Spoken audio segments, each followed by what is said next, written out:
Bonsoir à tous, merci d'être venus, merci à Michel d'être venu aussi loin, puisque vous habitez près de la frontière espagnole, de l'autre côté de la montagne. On peut se tutoyer. Alors, Voilà. tu habites près de la frontière espagnole, de l'autre côté de la Méditerranée, donc c'est quand même pas tout près. Donc merci beaucoup d'être venu. Pour ma part, je remercie aussi les équipes de la médiathèque municipale, et en particulier Pascal Albertini et Isabelle Dimondo d'avoir organisé cette magnifique rencontre, et les équipes du Théâtre de l'Artistique de nous accueillir dans cette salle qui, si vous ne la connaissiez pas, j'espère que vous en appréciez toute sa puissance. Alors, Michel, tu es un auteur rare. Ton précédent ouvrage datait de 2022. Tu es assez inclassable, que ce soit en termes de thématiques de tes œuvres ou de tes choix graphiques, presque polymorphe finalement. Et donc, est-ce que tu peux te présenter en quelques mots? Comment toi tu te définis? Je me définis comme un dessinateur par défaut, car mon fond est un fond anxieux. Donc la possibilité pour moi de quitter cette anxiété, c'est le dessin. Voilà. On peut dire que c'est par défaut. Est-ce qu'on comprend? Oui. Oui, oui. C'est-à-dire que je pourrais dire j'adore dessiner, donc c'est pas simple pour moi de dessiner. Voilà. Je fais de belles choses, mais il faut beaucoup plus de temps qu'un autre dessinateur. Voilà, d'emblée. Ensuite, ce travail représente la fin d'une boucle. Quand j'ai fait les Beaux-Arts, je travaillais un peu dans cette direction avec des petits traits. Je m'inspirais de Rembrandt, j'adorais Rembrandt, sans le savoir même. Hein. Tout ça se fait de manière en flottement. Et après être passé par toute forme de dessin beaucoup plus spécifique à la bande dessinée, je suis revenu à cette forme illustrative qui est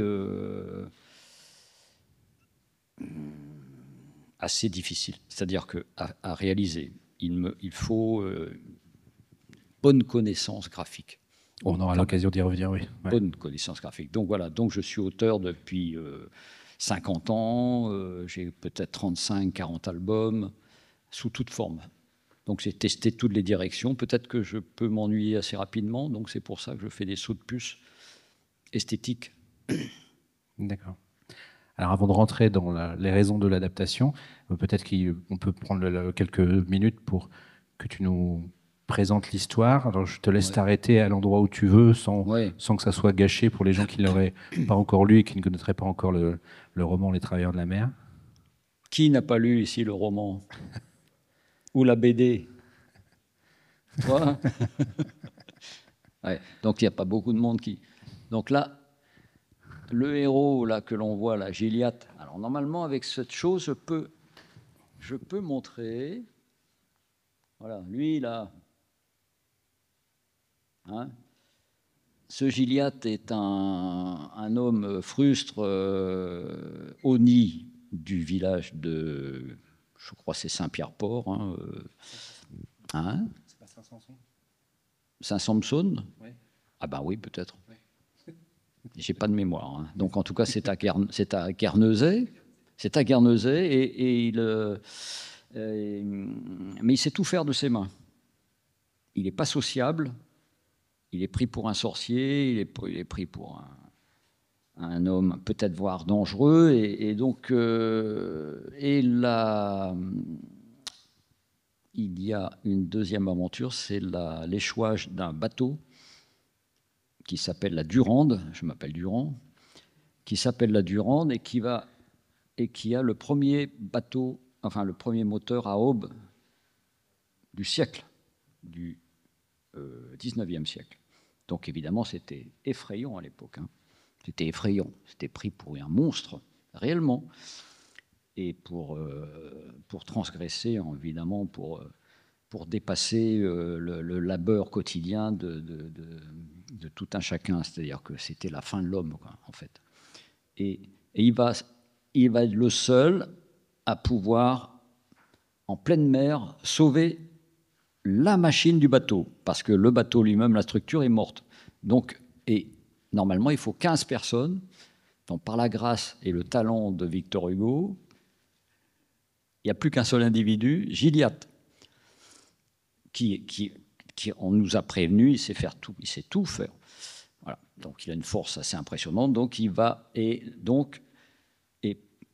s'il réussit à sauver ce moteur, le propriétaire du bateau, Mess Lethierry, donnera la main de sa charmante jeune fille. Mais l'anecdote, c'est que c'est un homme qui ne peut pas déclarer sa flamme. Alors c'est presque une interdiction chez lui, il ne peut pas. Donc il a observé depuis qu'il est tout jeune cette jeune fille grandir à travers les bosquets du jardin de cette jeune fille. Voilà, sans jamais lui oser lui parler, lui donner un seul mot, quoi. Donc voilà, c'est ça, c'est sa tragédie. Donc il va sauver le moteur, mais on va voir que ça va très mal se terminer. Bon, tu as tout dit en fait. Voilà, donc j'ai bien dit, j'ai bien résumé là. Oui, c'est parfait. Alors, Les Travailleurs de la mer, c'est un roman de Victor Hugo qui a été publié en 1866. Qu'est-ce qui t'a poussé à l'adapter en bande dessinée et pourquoi tu as choisi ce roman en particulier? Non, je n'ai pas choisi, non. C'est le roman qui t'a choisi? Il est venu à moi. Il est venu à moi. Donc, j'habite Bagnols-sur-Mer. Il se trouve que je finis toujours par me mettre en bord de mer. Voilà. Je suis breton d'origine, de Quimper. Et j'avais un projet qui était sur les fémènes. Vous voyez les fémènes avec les seins. Et j'avais passé 1 an dessus sans filer, c'est-à-dire sans avoir d'éditeur ou de scénariste ou de projet autre. Donc j'étais pas très bien et je suis tombé sur le roman Dans la rue. Vous savez, les petites caisses là. Les boîtes à livres. Les boîtes à livres. Et j'ai dit, voilà, Victor Hugo pour les enfants. C'est-à-dire Les Travailleurs de la mer pour les adolescents, plutôt adolescents. Ouais. Donc j'ai lu les 3/4 du bouquin, mais je me suis dit non, c'est pas possible, c'est pas possible. J'ai senti que ça allait mal se terminer, j'étais pas. Oui, je pense que j'allais le mettre en image, mais je sais qu'on n'allait pas avoir beaucoup de lecteurs, hein, parce que aux 3/4, j'ai arrêté la lecture. Et j'ai dit, mais c'est un homme inhibé. Il devrait être suivi en psychanalyse. Quoi. Je pourrais faire une interprétation bande dessinée contemporaine avec je sais pas, une sorte de voix ou d'un psychanalyste autour. Tu vas la voir, la fille. Tu lui parles. Peu importe ce que tu dis, ce sera déjà pas mal. Non, il peut pas. Et donc, j'ai arrêté. Et donc, j'ai repris. Ah, j'ai pleuré. Je pleure souvent. Hein. Mais j'ai pleuré. Parce qu'il fait don de lui-même, il passe outre la logique qui est qu'on s'accapare tout, donc il va lâcher sa dulcinée, etc. Mais ça, je ne vais pas tout dévoiler. Mais ouais. Voilà, donc c'est comme ça que j'ai trouvé et j'ai proposé à l'éditeur, sachant qu'il adorait Victor Hugo. D'accord, voilà. Donc c'est ton éditeur historique? Historique. Okay. C'est toujours Glénat depuis 15 ans. Et mais c'est moi qui propose. Ok. Ah, voilà. D'accord. Et donc, tu n'as pas réussi à identifier ce qui, dans l'œuvre, t'as dit tout de suite, je vais l'adapter. Est-ce qu'il y a des thèmes personnels qui résonnent chez toi voilà. Oui, évidemment, mais c'est simple. D'abord, c'est simple à mettre en scène graphique parce que il n'y a pas beaucoup de protagonistes. Victor Hugo a une capacité à anticiper le monde contemporain, c'est-à-dire il fait du cinéma. Ce sont des images, ce sont des scènes de films. Donc c'est pas compliqué, quoi. Voilà. Donc, déjà d'une part, ensuite il y a certainement un écho avec ma trajectoire affective. Hein? Et est-ce que oui. C'est vrai que ce personnage qui est un taiseux, qui vit seul, qui travaille seul, en fait, ça fait un peu penser quand même au dessinateur de BD, en fait, qui qui est tout seul devant sa table souvent, c'est terrible. et qui souvent a du mal à s'exprimer en fait. Ouais. On en connaît pas mal qui. Il y en a qui parlent beaucoup, mais il y en a qui sont contents de voir des gens. Il y en a qui sont contents, il y en a qui ne peuvent absolument pas ouvrir la bouche. Il y a Oui, de tout. c'est vrai. Hein. Vous voyez, moi je suis là, je vous parle, mais normalement, la partie de ma vie, on va dire 80% du temps, je suis enfermé. D'accord. Oui, Parce c'est que ça. j'ai choisi, parce que le monde me fait peur. J'ai choisi une forme d'oubli, quoi. Donc en fait, c'est une proximité avec le héros qui te fait l'adapter, plus qu'une proximité avec le monde marin ou plus qu'une proximité avec l'œuvre de Hugo. Mais le monde marin, je ne sais pas trop, moi. C'est compliqué, quoi. J'ai la chance ici que ce ne soit pas particulièrement inscrit sur la mer. On parle un peu de mon album, oui, quand même. Mais la mer, je ne sais pas, elle revient, elle repart. Non, c'est que oui, c'est moi-même, bien sûr. Bon, un bon dessinateur, normalement, il va se projeter, hein, ça se sent tout de suite. Mais se projeter lui-même, même au niveau du style de dessin. Ouais, bon, voilà. Et donc, quand tu lui proposes le projet à Glénat, ils disent tout de suite oui? Ben non. Non, ouais. Ah non, non, non, non, non, non, non, non. J'ai 67 ans. J'ai passé 4 ans et demi dessus. Donc, on revient. J'avais 62 ans. Il faut faire des pages d'essai. Alors que je suis un professionnel, il faut encore montrer patte blanche. Ouais. Eh oui. Alors, donc, les travailleurs de la mer, il y avait un monsieur. Il y a toujours un monsieur qui s'appelle Georges Besse, qui est un autre dessinateur de Glénat, qui a adapté Dracula. Dracula, ouais. Donc Dracula avec un type de dessin comme celui-là. Donc ma petite, il me l'a dit, tu peux peut-être. Voilà. C'est pas une injonction. D'accord. Donc ton éditeur t'a poussé. Il dit, voilà, ça marche bien, ça a bien marché. D'accord. Et moi, je suis tombé sur Franklin Booth, un auteur du début XXe siècle, qui est pas connu et qui fait des dessins, comme on peut voir d'ailleurs. Je vais vous montrer. On va voir. Hop, ah, c'est pratique. Hein. Alors là, c'est pas un bon exemple. C'est pas du tout un bon exemple, mais parce qu'on ne voit pas, le trait a été durci. C'est que il n'y a pas de trait de contour. Il n'y en a pas. Tout apparaît par le... Sur le côté graphique, en fait, on va y revenir. Je ne fais pas de dessin, pour commencer, je ne fais pas une ligne. C'est par exemple ces noirs là qui vont faire apparaître le blanc du corps. Il n'y a pas de... Hein, il n'y a pas de contour et il n'y a pas d'ancrage autour des formes. Il ne faut pas tout montrer. Bon. Et donc, je devais faire 2 pages. Donc, quand on fait des pages d'essai de ce type extrêmement poussées, on se dit il faut absolument que je les réinjecte après. Il ne faut pas que ce soit perdu. Donc, il y en a une que j'ai pu récupérer. Il y en a une deuxième que j'ai offert. Et j'ai senti tout de suite que j'étais pas bien. Que j'étais pas bien et j'allais pas être bien. Et je m'explique. Oui. Ça veut dire que je sais que j'allais monter en hauteur de qualité. D'accord. Que déjà c'était pas mal les 2 pages d'essai et qu'il ne me payait pas bien, mais que j'allais rester avec un petit prix de page pendant des années avec un travail de fou. Et je montais en gamme. Je voyais, hein, parce que c'est comme ça, c'est ma nature. Tu as fait quand même. Ah ben, vous savez, moi, je suis un travailleur en dehors d'être un artiste, entre guillemets. Il faut gagner sa vie, quoi. Ah oui. Voilà. Alors, comment... Et ça a été accepté avec joie, etc. D'accord. Alors, comment on aborde l'adaptation comme ça? Qu'est-ce qui... Donc, tu es parti d'un abrégé, enfin d'un expurgé des travailleurs de la mer pour construire ton scénario. Et sous quel angle tu décides de l'approcher en fait? Est-ce que je peux dire des choses franches? Oui, je peux parler franchement. Oui, ouais. Victor Hugo, il est illisible pour moi.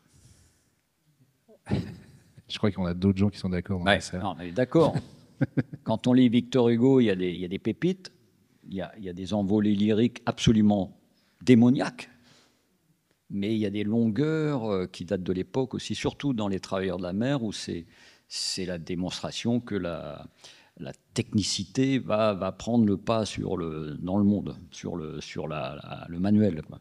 Et donc il en rajoute sur la description des boulons, des visseries, etc. Et c'est barbant. Voilà, donc j'ai eu entre les mains donc la version abrégée et j'ai acheté le roman. Oui. Voilà, donc je faisais la navette et déjà le roman pour les enfants est synthétisé, quoi. Voilà. Donc et ça permet de. Donc c'est une bonne source de scénario, en fait. À partir du moment où c'est négocié, où c'est synthétisé, on peut après perlarborer, on peut ouvrir graphiquement. On peut s'étendre, on peut interpréter, parce que Victor Hugo, on se perd dans la version originelle. Et donc, est-ce que tu as pris tu dirais que tu as pris des libertés par rapport au texte d'origine, ou il y a beaucoup de choses que Interdit.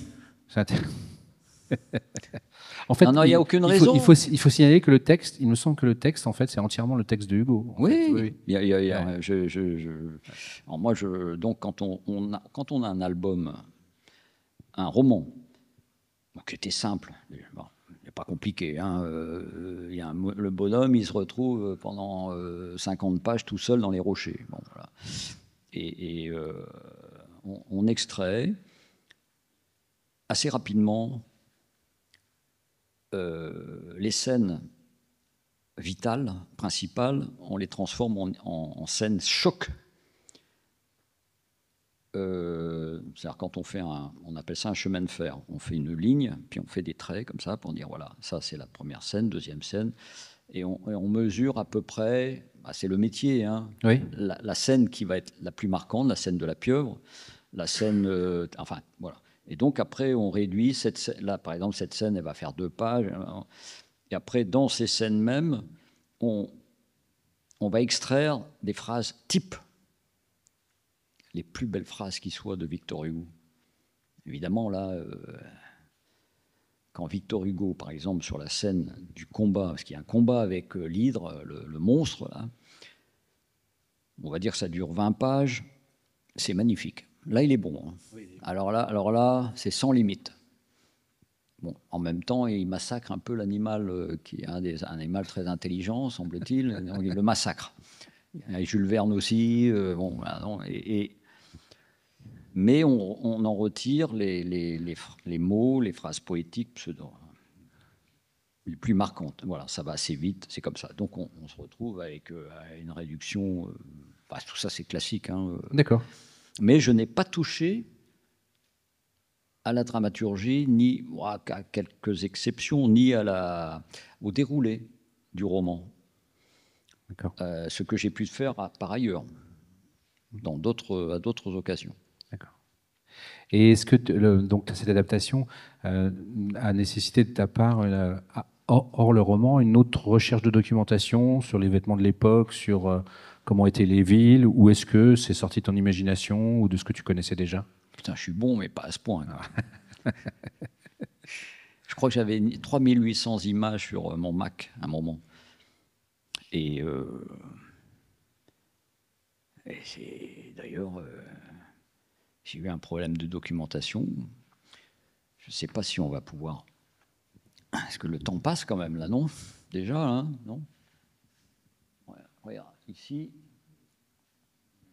Voilà, ici, c'est là, en fait, il y a un problème parce que l'image de gauche est reliée à cette image-ci. Oui. Ce sont des doubles pages. C'est la technique, c'est notre faute. C'est un peu mal fait. Comme celui-là, là, il va retrouver celui-là, celui de gauche.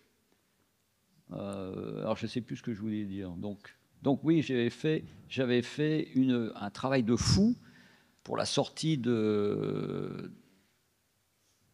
Guernesey, et j'ai réalisé que c'était Saint-Malo, la sortie. Je n'étais pas assez concentré, à un moment, on n'en peut plus, quoi. Donc il a fallu que je retransforme tout mon dessin. Mais j'avais la doc pour ça. Alors oui, doc infernale. Après, parce que pour ceux qui ne connaissent pas, en fait, donc là, dans le fond, vous avez la ville de Saint-Malo. En premier plan, vous avez le Petit Bay avec un fort Vauban dessus. Et derrière, c'est l'île du Grand Bay. Donc à l'époque des travailleurs de la mer, elle est inoccupée. Et depuis, il y a le tombeau de Châteaubriand dessus. Ouais. Et vous avez vu ici, là, c'est bien ces trucs-là. Ceux-là, là, ici, là. Bon, ça, c'est pour montrer, il y a 2 protagonistes qui trafiquent, là. Donc, je fais une découpe anormale, mais une doc monstrueuse. Mais avec Internet, maintenant, c'est facile. Hein. D'accord. Et c'est tellement facile que l'éditeur, il peut te dire, attends, t'as pas fait ton boulot. Parce que tout le monde a la même doc. D'accord. Avant, les gens glanaient des livres. Ils disent, waouh, t'as trouvé ça où? Non, là, c'est carrément, c'est piégé, quoi. Ouais.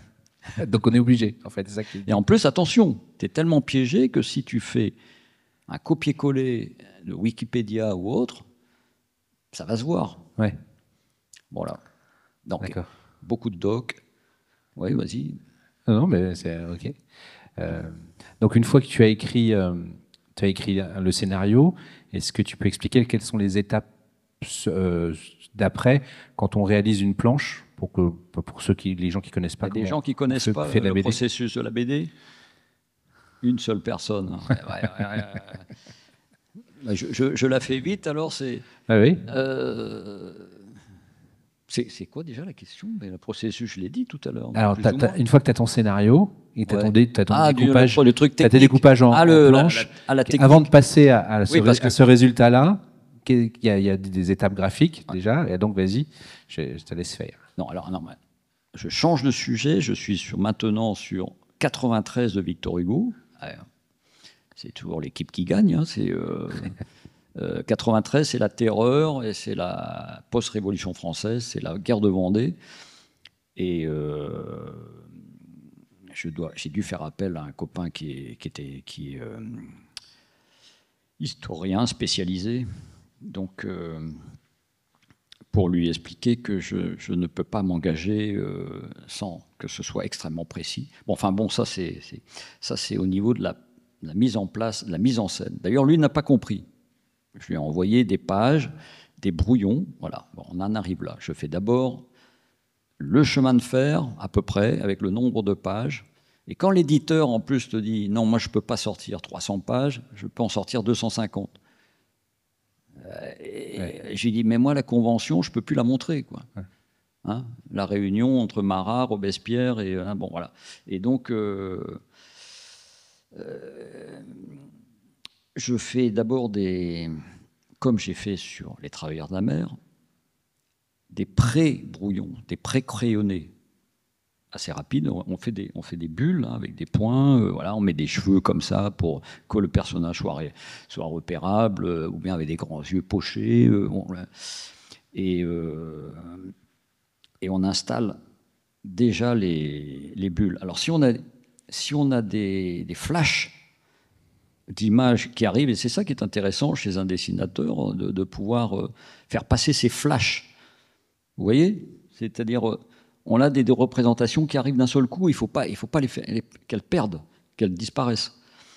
Donc déjà sur le brouillon, ça peut apparaître, mais c'est succinct. C'est une mise en scène. Donc mon copain a dit, mais c'est quoi la mise en scène? Il n'a pas compris. Ben, je dis, c'est comme au cinéma. Hein, oui, savoir où tu places la caméra, où tu mets les personnages, voyez, là, qu'est-ce que tu mets comme décor. Ici, voilà. N'importe... Bon, ça... la mise en scène, ici, c'est quoi? On doit montrer... ici, c'est Saint-Sampson. Ici, c'est la maison du boss. Là, c'est la fille, là. On la voit, là. Et... Merde. Après, on voit lui... qui observe sa jeune fille dont il est follement protecteur, on va dire. Hein. Voilà. Donc après, il y a la circulation des bulles qui doit être pensée aussi, parce qu'il y a un chemin toujours à parcourir visuellement à l'œil, pour qu'il y ait une lecture lisible. Voilà. quand on lit ici cette bulle et quand on passe à celle-là, il y a des choses qui se passent ici, inconsciemment. Il y a aussi une appréciation, une lenteur de regard qui va se répartir de manière locale ou globale. Voilà. Donc tout ça, c'est pensé. Voilà, c'est ça. Ouais. La mise en scène, c'est aussi laisser des blancs, comme partout là. Il y en a partout. Hein. Ça fait partie de la mise en scène bon, j'en profite tout de suite. Hein, je profite tout de suite pour dire ce qui se passe ici. La ligne d'horizon, pour quelqu'un comme moi qui ait peur de la mer, hein, très peur de la mer, la ligne d'horizon est ici. Donc, dès l'instant où on met une ligne d'horizon là, on est englouti. Donc, il y a une sensation d'oppression tout de suite. Hein, voilà. Donc, c'est une composition. Donc, il y a la mise en scène dont on parlait, avec la circulation des bulles. Et ben voilà, ça y est. Je suis bon, mais pas à ce point. Ouais, tiens, alors on l'a pas vu celle-là. Tiens, voilà un exemple de bulle. C'est ma meilleure, hein, celle-ci. Celle-là. Donc je suis arrivé à la fin de l'album, on est loin hein, dans l'album. J'ai montré à plusieurs reprises le quai où est la maison de Mess-Lethierry dont on parlait, et la galiote, enfin la Durande vient d'amener le moteur là. Ici, vous voyez, moteur dedans. Donc tout Guernesey vient. Et je dis, si je mets la caméra ici sur le quai, ça va être un emmerdement, parce qu'on l'a vu plusieurs fois. Donc je ne m'en sortais pas. Et là, ça prend une journée déjà de réflexion. J'ai dit, comment faire? Et donc je me suis dit, mais il n'y a pas que les gens qui viennent les gens viennent en bateau aussi, viennent de partout. Là, ça m'a libéré. Ça fait que j'ai mis l'axe caméra ici. Et ça m'a permis de passer 5 jours sur plus 7 jours sur la première image seulement. Non, mais c'est de la folie, hein, ouais, parce que j'ai pas les crayonnés. Et comment représenter une foule? Alors quand on est malin, évidemment, on va pas faire toute la foule du haut. Hein. Enfin bref. Et le fait d'avoir mis la caméra ici permet de montrer ce blanc là aussi, qui est la mer. Vous voyez, parce qu'on a vu à plusieurs reprises dans le bouquin les bateaux au fond, amarrés.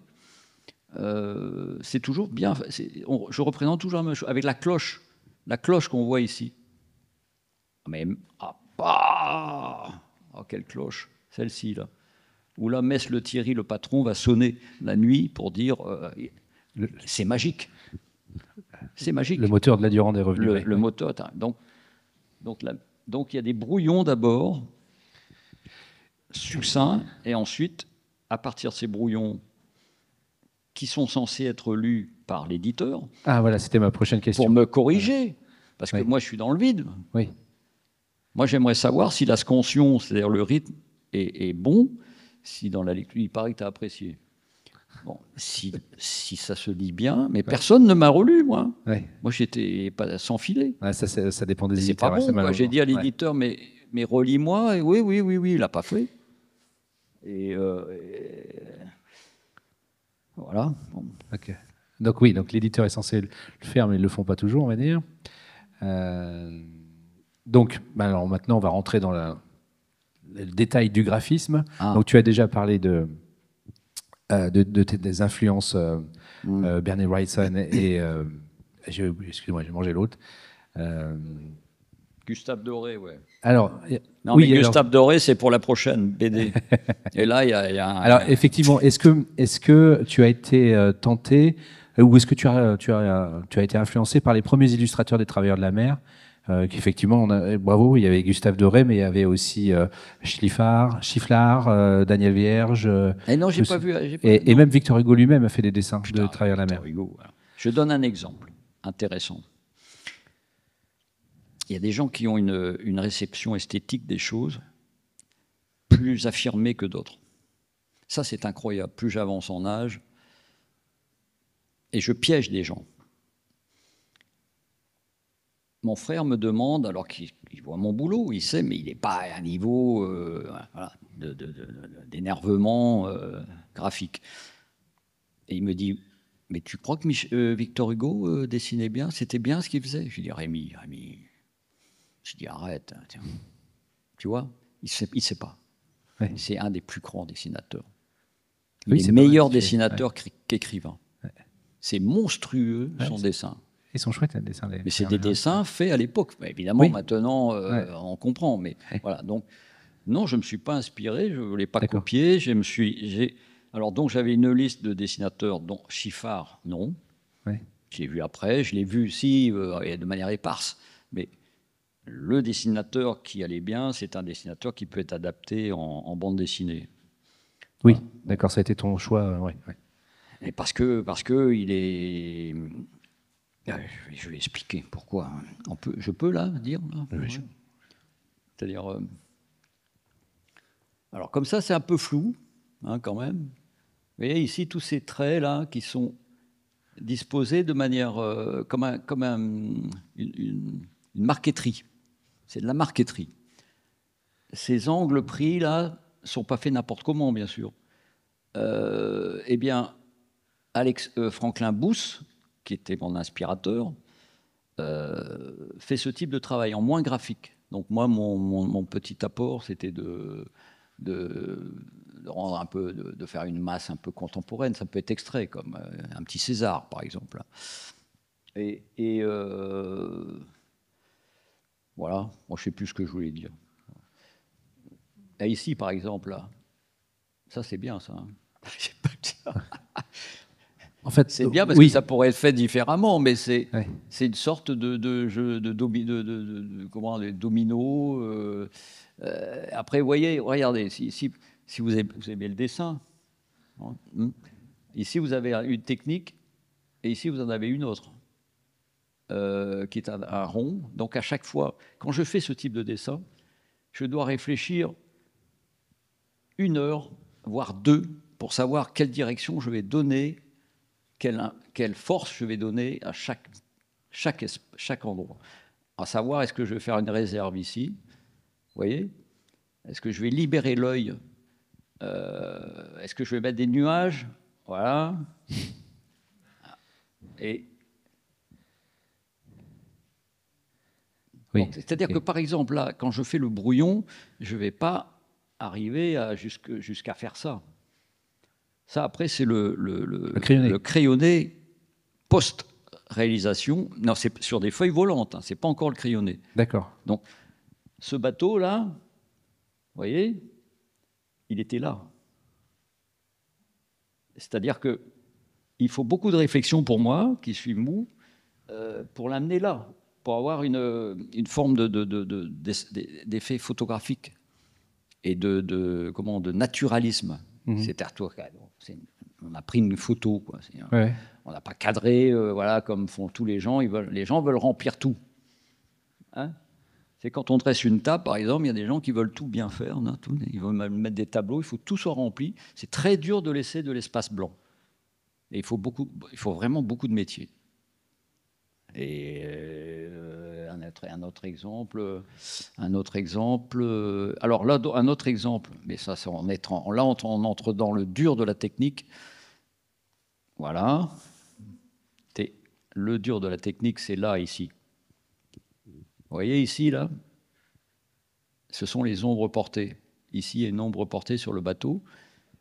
Ah, je le fais de manière pusillanime, c'est-à-dire que après avoir fait l'ancrage, je prends mon crayon gris et je tente. Je lui dis, est-ce que ça va aller bien comme ça? Parce que j'ai peur. Enfin. Ah, ça fait peur. Hein. Et sinon, on ne peut plus gommer, quoi. Et après, je mets des petits traits. Je dis, ah, ça marche bien. Donc ça, voilà. Après, j'aurais pu mettre l'ombre portée ici, vous voyez, sur la mer. Mais ça bouchait trop. Il faut qu'il y ait du blanc, comme ça. Voilà. Bon après... Mais chez Franklin Booth, il n'y a pas tant de blanc que ça? Ah, si. Si, ouais. Si. Mais Franklin Booth, c'est un illustrateur. Oui. Là, c'est de la bande dessinée. D'accord. Ouais. Donc, Franklin Booth, il est graphique. Donc ça permet de faire plein d'images comme ça qui ne vont pas se manger graphiquement. Parce que si je fais du Gustave Doré, alors là je suis dans le caca. Parce que Gustave Doré, c'est tout petit. Il y a trop de traits. Oui. Comme il y avait trop de notes chez Mozart. Donc il y a trop de traits et ça va brouiller tout l'espace. Donc avec Franklin Booth, on peut utiliser cette technique donc de traits comme ça. On peut l'agrandir, on peut faire de l'art contemporain. Oui, il y a un côté moderne quand même. Alors j'explique comment ça se passe quand on est malade mental, quand on est un dessinateur fou. On revient là, ici. Non, l'autre. Ici, là. Alors cette page-là, donc la double, je l'ai dit tout à l'heure, j'ai passé... Non, je n'ai pas dit. J'ai passé 20 jours dessus. J'ai passé 20 jours.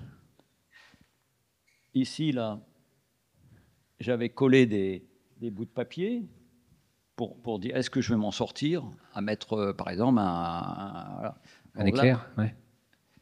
Et ici, ces traits-là, c'est la même plume que celle-ci. C'est toujours la même plume. C'est une plume utilisée par les petits-enfants. C'est une plume atome.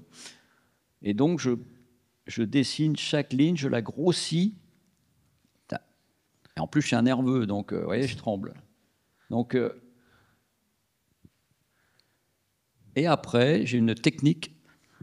Et je peux continuer sur la technique, là ? Vas-y. Ouais. J'ai une technique, c'est de mettre des grilles avec ça, simplement. Hein ? Et puis là, il y a une micro-gomme. Donc, je vais par exemple griser ça pour densifier le caillou, et je vais gommer au plus près pour pas qu'on s'en rende compte qu'il y a du... C'est pour ça que les scanneristes, un scannériste, c'est celui qui va enregistrer de manière numérique l'original. Voilà, avec une définition top niveau, mais il a pensé que c'était du noir et blanc. Oui. Il a pensé aussi aller boire son café ou faire du yacht. Et donc, il a massacré certaines pages.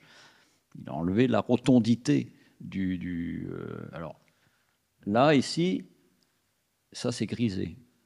Ça, c'est grisé aussi. Il y a beaucoup d'espaces qui sont grisés, d'autres le sont moins. Après, dans les... enfin, voilà, bon, j'ai fait le tour. Et ici, là, ça, c'est inspiration Franklin Booth. Alors, okay. Donc, comme moi, c'est pas mon dessin, en fait, même si je m'inspirais de celui-là quand j'étais jeune, mais c'est encore plus dur de dessiner comme on n'en a pas l'habitude. C'est-à-dire que j'avais l'ordinateur, j'avais 2 ordinateurs et je regardais constamment toutes les images de Franklin Booth, tout le temps. Comment faire la mer, Alors je cherchais une image où il avait fait la mer. Il n'a pas fait une mer démontée. Donc je dis, je vais me foutre dans la merde. Donc il n'a pas fait ça, mais il y a quand même une quantité importante d'illustrations. J'ai pas le bouquin, je suis allé sur Internet. D'accord. et je peux continuer un peu là ? Non, oui, vas-y. C'est un peu intéressant, non ? Oui. Et après, on n'est pas bien là, parce que ces personnages-là sont bien dessinés. Toute l'anatomie est là, avec les vrais muscles. Et les muscles, ici, là, on voit c'est pas le palmaire, c'est l'inverse. C'est presque un écorché, en fait. Je ne sais plus les noms. C'est un écorché, mais bon. Ouais. Bon, après, on a pu dire que ça c'est écorché, mais ça reflète aussi la densité, l'émotion, la torture, je sais pas moi. Oui, parce que là, ça fait 3 semaines qu'il n'a pas mangé, là. Ouais. Mais quand je fais ces traits ici, quand on parle de l'être humain même, il faut que chaque trait puisse signifier un muscle. Celui-là va aller dans ce sens parce que c'est un muscle qui est long. Celui-ci va partir dans ce sens. Celui-là, c'est le rond, c'est le rond. Non, c'est pas le rond pronateur. C'est le carré pronateur, peut-être. Parce que j'ai travaillé beaucoup l'anatomie. Et pour montrer l'omoplate, ici, c'est pareil. La direction des... Vous voyez ? la direction des traits accompagne l'omoplate qui roule sur le... Voilà, bon. Et alors moi, je me suis dit, l'apport que je vais donner à ce type de dessin qui est reconnu, qui est inconsciemment reconnaissable, on s'est dit, ah, putain, on plonge dans le 19e siècle. Oui. Je fais un corps en mouvement. Ce n'est pas de l'illustration, c'est un corps en mouvement de bande dessinée. D'accord. Inclus dans une illustration ancienne. Voilà. Mais ça donne un côté moderne. Enfin, voilà. Je veux dire, si tu prends... Oui, quoi? Allez, tiens, regarde, tu me lèves. Merde. En fait, là, ces zones-là, en fait, ça donne un côté moderne. Ça ne fait pas penser à l'illustration du 19e siècle. Donc, en fait, tu n'as pas fait que copier Franklin Booth, comme tu le dis dans toutes les interviews. Oh, mais moi, je n'ai pas de problème pour dire j'ai copié. Tu as vraiment apporté quelque chose. Ce n'est pas un problème. Hein, au contraire, je m'en porte bien. Mais ça, cette façon de dessiner la mer, avec ses hachures rompues, contraires, ici c'est plus classique, hein, et là, oui, c'est une forme de citation, on va dire, je sors un peu de la... Oui. Mais en même temps, mais attention, pour ce type de travail, j'avais un travail fait en 3D d'une mer d'huile noire. Je me suis inspiré de ça. D'accord. J'ai pas regardé Oui. Mais après, j'avais plein de matos sur la mer, évidemment. Et je rappelle que j'ai peur de l'eau, j'ai peur des profondeurs, j'ai peur de la mer, surtout en pleine mer. Donc, c'est pas compliqué de faire du Victor Hugo dans ces conditions.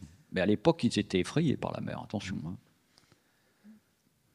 Je me suis un peu renseigné. Je suis breton, donc je suis de Quimper. Donc Quimper ne connaissait pas la mer. Il n'y avait aucun accès. À partir du XVIe siècle, ils ont commencé à aborder les côtes, à en profiter, mais sinon, ça faisait peur, quoi. C'est logique. Hein. Oui, oui.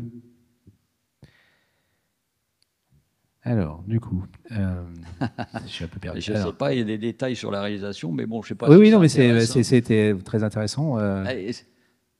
C'est un peu ça, par exemple, ce truc-là. Quand je fais quand je fais une page comme ça. Ça, c'est le bout de la roue. D'abord, avant de faire cette page, qui est très compliquée, hein, parce qu'il faut qu'on puisse comprendre qu'il fait ici qui découpe sous le bateau pour faire passer la machine à travers le plancher du bateau pour faire que la machine s'inscrive sur son bateau qui s'appelle la ponce. Ouais. Voilà. Bah, il faut bien le comprendre. Ça, j'ai pompé. Hein. Attention. Parce que moi, j'aurais pas pu faire ça. J'ai pompé parce qu'il y a un film qui était fait pour l'anniversaire de la mort de Victor Hugo à TF1 en 92. J'ai pompé. D'accord. J'ai dit, mais moi, c'est pas possible. Okay. Quoi. Donc voilà, et donc tout de suite, je suis allé voir sur Wikipédia. Je lui ai dit, tel acteur est-il vivant? Tel réalisateur, c'était des Russes. Bon, il y en a un qui est crevé. J'ai dit, bon, ça va. Et j'ai demandé à Glénat, est-ce que je peux y aller sur ces images? J'ai réalisé après coup que j'avais fait carrément, voilà, trois images et le film. Mais en fait, bon, donc ça veut dire que les sources d'inspiration, elles sont multiples, pas toujours reconnues par l'auteur, mais je pense que c'est pas très bon le film. C'est dans les. C'est un téléfilm en 2 épisodes et c'est pas. Non. Si je puis me permettre. Donc, et alors là, donc là, l'autre inspiration, c'est. Donc là, on est dans là, il y a un problème, c'est que ça, c'est une moitié. Il manque l'autre moitié. Oui, bah oui. C'est pas bon, hein. Mais bon, ils ont fait ce qu'ils pouvaient, c'est très bien comme ça. Alors là, vous voyez, temps de réflexion pour ça, c'est une double page, 20 jours aussi, minimum. C'est-à-dire que après, je laisse un mois, je laisse mûrir et je dis, putain, il manque quelque chose. Donc, ça, là, ces petites cochonneries, là, c'est collé. D'accord. C'est des bulles que j'ai collées. Ok. J'ai pas le droit. Hein. Et, et, euh, et là, c'est collé aussi, vous voyez, pour complexifier l'image. Et après coup, pour faire un peu décoratif, là, j'ai pompé sur Georges Besse, qui m'a libéré un peu. J'ai dit, bah, je vais faire comme lui, hein, je vais faire un peu baroque, quoi. Je rajoute après plein de petites cochonneries, là, et après, je réfléchis, et je reviens dessus, c'est à l'infini. Voilà. Après celui-là, là, le noir de sèche, il devient blanc, évidemment, on est sur du noir. Mais vous voyez, tous les petits traits, là, voilà, c'est à peu près 4 heures à peu près à faire ça. Ici, simplement. Oh, bon, bah, c'est pas... Et donc, ici, on voit des zones grises appuyées par du crayon, voilà, estompées au doigt. Voilà. Donc ça, c'est... bon, c'est pas mal. C'est pas mal parce qu'il y a une réserve de blanc ici aussi, là. Il y a un éclairage. Voilà. Dans le futur album de 150 à 150 € qui va sortir, c'est celui-ci qui a été pris, je crois, pour faire la couverture du prochain grand format. Parce que là, c'est celui-là qu'ils ont pris aussi. Non, c'est pas celui-là, alors. Alors, non, pardon. C'est celui-là, mais ils ont inversé l'image. C'est un autre qu'on va pas voir, je crois. Donc on va pas non, tu vas pas l'avoir, il y a qu'une dizaine de planches. Bon, donc on comprend qu'en fait, c'est ton exploit de Gilliatt à toi, en fait, finalement, quand on réfléchit à ce que tu as fait là. En 4 ans et demi, c'est ce que Gilliatt passe 2 mois et demi à extraire, en fait. Moi, je ne suis pas Gilliatt. Bah, toi, tu es toujours vivant. J'ai été psychanalysé. Donc, je vais vers les femmes. Ouais. Donc, j'ai ma copine est là. Donc, 1 an et demi, je crois, 1 an avant la fin, j'ai rencontré Françoise. Enfin, c'est elle qui m'a rencontré. Et voilà, je ne suis pas... Non, j'ai pas dit que tu étais resté derrière mon bosquet. J'ai pas dit que tu étais Gilliatt, j'ai dit que c'était un exploit à la Gilliatt. Là, le travail sur les travailleurs de la mer. Alors, est-ce que tu as été heureux pendant que tu faisais ce projet ou est-ce que c'était une souffrance tout le temps? Une grande souffrance. Une grande souffrance. Il n'y a pas beaucoup d'auteurs qui parlent franchement. Les gens sont toujours heureux de faire ce qu'ils font. Ouais. Ou c'est la langue de bois, ou c'est la réalité. Mais moi, quand je dessine, bon, je ne devrais pas le dire, mais quand je dessine, je suis obligé de quitter mon poste de travail, ce qui est bien aussi pour le dos, pour aller manger une pomme, je m'ennuie. D'accord. Ah bah là, faire les petits traits en plus.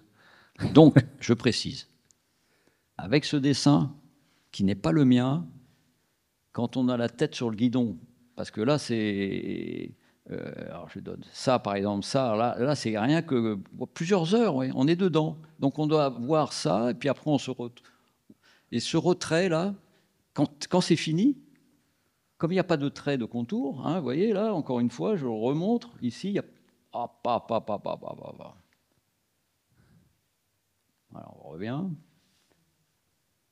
Ici, il n'y a pas de trait, là. Hein, je n'ai pas fait de ligne. Non, il n'y a pas de ligne, oui. Non, voilà. Donc, là, c'est magique. Là, c'est bien. Quand tu te recules et que tu vois que ça a pris forme. Oui, parce que c'est une révélation, c'est une épiphanie. D'accord. On se dit. Alors, on me fait signe qu'il faut qu'on arrête. Alors, on va juste finir. On continuera tous les deux, c'est pas grave. Ouais. Voilà. Donc, tu penses qu'en fait, cette expérience va continuer, va faire évoluer tes futurs travaux. Donc, tu penses que 93, tu veux garder un peu le même style graphique. On t'a demandé ça ou est-ce que voilà? Comment ça se passe? L'éditeur a vu que on a placé 14 000 et on en a vendu 13 500. Il y a eu des petits retours. Il y aura un retirage avec les scans tous parfaits. Ouais. Et l'éditeur me dit, tu vas faire la même chose en moitié moins de temps, en mieux. Mais c'est vrai, c'est dit gentiment. Ah, je vois bien des images Gustave Doré, la convention Gustave Doré. Et là, je suis pas très bien, quoi. Voilà, donc oui, je suis parti sur un autre projet, comme j'ai dit, 93. avec un peu le même dessin, quoi. Et voilà. Bah, écoute, on a 6 ans, j'en aurai 73. Bah, tu reviendras. Et bon, en tout cas, merci beaucoup pour cet échange que moi j'ai trouvé passionnant. Je souhaite du succès pour la suite pour la suite des ventes de cet album-là, pour les prochaines rééditions, Lui, et pour le prochain. Je viens d'apprendre qu'il est édité en Croatie. Incroyable. Voilà. Bah, je ne donne pas les autres pays de l'Est, parce que là, ça craint. Bon, Oui, il y a la Pologne, il y a la tout à l'heure. Hongrie, puis il y en a un autre, on n'en parle pas. On n'en parle pas. Et alors, juste, je voudrais faire une annonce pour les amoureux des livres. Ça y est, c'est fini. Le Festival du Livre aura lieu fin du mois de mai, donc 30-31, 1er juin. Et le Théâtre de l'Artistique sera largement impliqué comme d'habitude. Et en particulier pour la bande dessinée, on recevra les auteurs Catel et Bocquet pour leur biographie sur Anita Conti, parcours de femme exceptionnelle, première femme océanographe. Et donc, je crois qu'il y aura des diffusions des vraies vidéos d'Anita Conti, des films qu'elle a tournés à l'époque, suivi d'une discussion avec ces deux biographes en BD. Voilà, merci beaucoup.